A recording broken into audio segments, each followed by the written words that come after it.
Budget 2026 is out. I present the budget for the year 2026-2027 that I fulfilled my commitment made in 2021-2022. 4 things actually matter and that actually affects your money. STD increase. Now if you don't trade much, you must be thinking it doesn't impact me. But if you are someone who trades frequently or invest in arbitrage strategies, your transaction cost might just quietly go up. There is no dramatic email saying you owe more. You will just see slightly lower returns over the period of time. So what this really means? Budget is nudging you away from the short-term trading and towards long-term investing. Not through lectures, through cost. So if you have been over trading, pause and ask, am I really adding some value or just paying some extra friction? Now, everyone's favorite, gold. Quick one, but important. Many people bought SGBs thinking they are tax-free on maturity, but that's not the truth. If you have bought the SGBs at the time of subscription from government, then at the time of maturity, still it's tax-free. But if you have bought from your broker in the secondary market, the capital gains treatment changes. If you are selling after April 2026, but if you bought from secondary market through broker, capital gains become taxable from April 2026, even at maturity. So what should you do? Just check out how you have bought your SGBs, and if you have bought from the secondary market, there is no panic sale.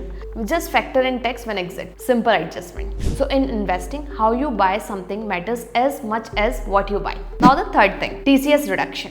Very practical one. If you are funding overseas education, any overseas medical treatment, you know the pain of TCS, tax collected at source. What changed? Earlier, 20% TCS on most of the spending, but now for education and medical, it has been reduced to 2%. Let me be clear, this is not a tax cut. You still pay the same tax while filing the returns, but it is a liquidity relief. For example, there is a 10 lakh payment. You need 12 lakh rupees upfront. But now you just need 10 lakh 20,000. It means 1 lakh 80,000 rupees extra liquidity. 1.8 lakh stays in your account, not with government stuck for next 6-12 months. It just helps you to manage your cash flows better.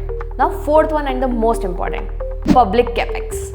Last one, this does not grab headlines and all, but it's the foundation everyone else sits on. Over 12 years, public capex grew from 2 lakh crores to 12 lakh crores. This budget keeps the momentum intact. Now why should you care? Because we all know spending on railways, roads, ports doesn't boost market next quarter. It works slowly, quietly over the years. For long-term investor, it tells you the growth foundation is still strengthening. If you are investing with 5 to 10 years of time horizon, this capex is something what all you want. Markets may not celebrate it today, but portfolios will reward it over the time. Budget 2026 is not trying to excite you. It's just trying to stabilize the system. If you are planning for long term, it quietly rewards disciplined investing over hyperactive trading, understanding product structure, smarter liquidity planning, and most important, staying invested in India's long-term growth story. And we all know in investing, boring done consistently usually wins. So this is a budget for the people who plan, not the one who speculates.